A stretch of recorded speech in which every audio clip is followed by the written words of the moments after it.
English language conventions, verb tense, irregular past tense. ACT Foundations, question 119. Me medicine, antidote your ignorance.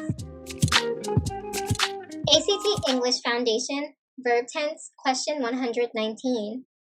Complete the sentence with the verb in the past tense. Paul blanked the leftovers for dinner next week.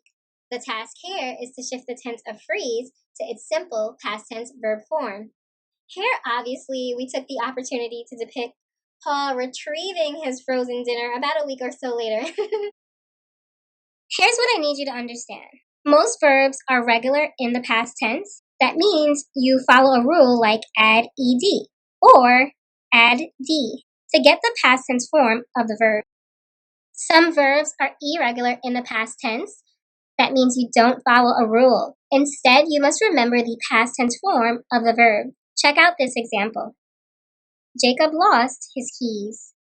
Lost is the irregular past tense form of the verb lose. This is a correct shift, and the overall sentence is formatted correctly. All right, back to the original question. Now for the solution. Froze is the simple past tense verb form of freeze.